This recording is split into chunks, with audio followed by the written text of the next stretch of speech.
Good morning! Ayan, mainit na umaga and welcome back to my dainty garden. Ayan, ang init guys, 9 o'clock, ganyan ang sikat ng araw dito sa labas. Ayan, init na init. And samahan nyo ako, ipat na natin yung ating new succulents from CNS Benguet Shop. So si Rococo dito ay, ayan, naglalaga siya guys. Yan, nag-a-acclimatize naman yan. Ayan, may mga mushy leaves din siya, which is normal lang naman yan. Ayan, si Rococo lang yung ganito. Ayan. So, pang 5th day na nilang na i-air dry. Ayan, naglalagas. And, ayan, may dalawa akong pot na ganito. Ire-repat ko to guys, dito.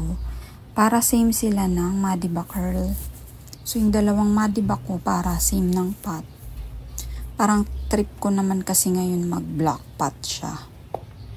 Yan, so ililipat ko siya dyan sa ating block pots. Tapos ito naman, ire-repat ko to guys.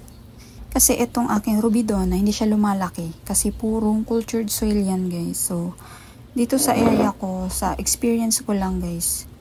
Tapos ito naman, nandyan si Blue Cloud noon. So, aalisin ko na. Tapos ito, mahaba na siya. Si Monstrous Lilachina, hindi na siya bagay sa pot na ito kasi tumatangkad na siya. So, aayusin ko na lang din.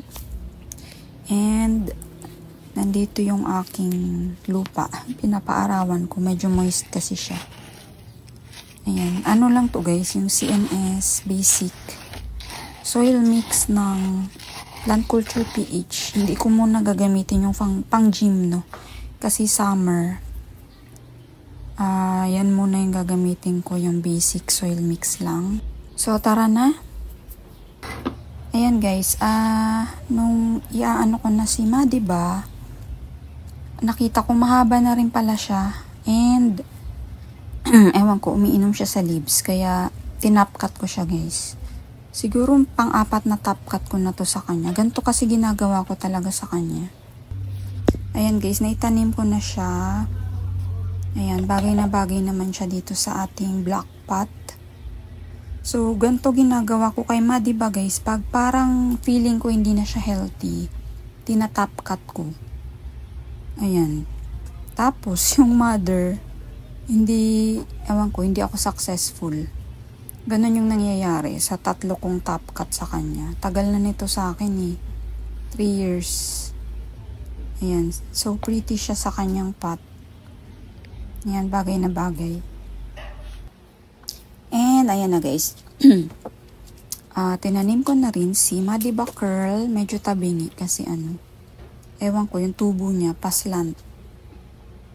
Ayan o. Ano na, laki niya talaga. Mahaba na siya. Madami na yung kanyang tsaka sobrang bigat niya. So, eto, may ugat naman siya, pero hindi ko muna ilalabas. Sabay na lang siguro sila next week. And then, ito na yung ating monstrous na Lilachina. So, ito ay tinapkat ko na rin before.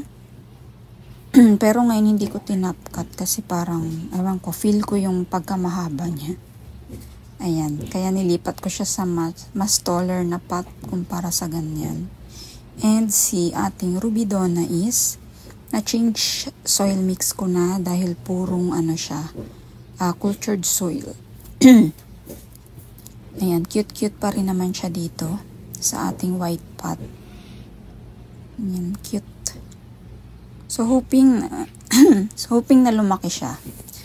Ano pa rin aking throat, makati-kati pa rin. Ito naman yung ating si magandang Crispate Beauty. So, patabingi din yung pagtanim kasi may baby siya dito guys. Ayan ang kanyang baby. Hoping na mabuhay. Ayan, wala pang ugat.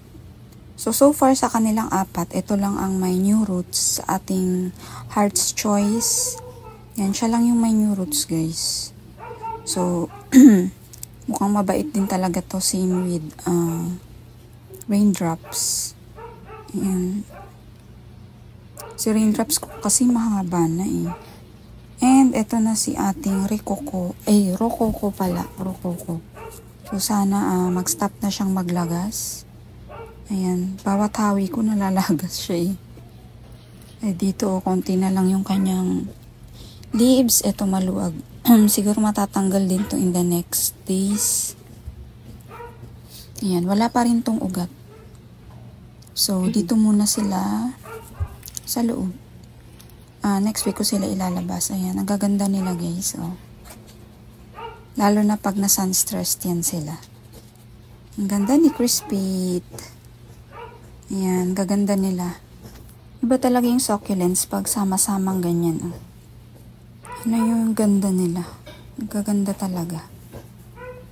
Ayan, so ito, ayusin ko pa. Ito na lang natitira kong rosary guys. Hindi ko kasi alam yung yung ibang rosary. Di ko alam kung tinangay ng ibon.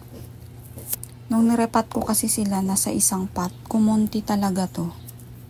So, feeling ko, gano'n, natangay nga ng ibon. Pero maano na siya malaki na siya. So, ayan, irerepat ko pa yun. And then, dito, aayusin ko pa. Ito kasi, bala ko. Hindi ko na itatamnan to ng succulent. Papatungan ko na lang ng succulent na naka-individual pot. Tulad dun sa mga compat ko sa labas. Naka-individual pots na. Teka. Ganito guys, oh. Naka-individual pot, tapos ganyan. Yan, ganyan na yung ginagawa ko dito. Para hindi mahirap mag-repat. Ang hirap kasi pag, sila, yung paghiwalay-walayin ko pa. So, ayan. Ayos-ayos ulit ako dito. Next week ko pa naman sila ilalabas.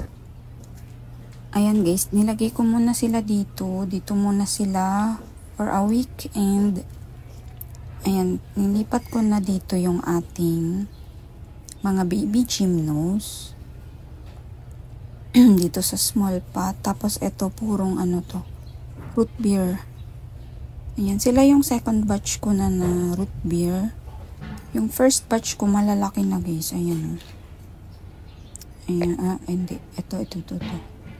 Ayan, may isa pang malaki dyan nandun sa harapan. Tapos yung iba is pinamigay ko. So, ito na yung second batch ng mga pups ng aking root beer. So, ayan, napakainit. 9 o'clock. Init-init.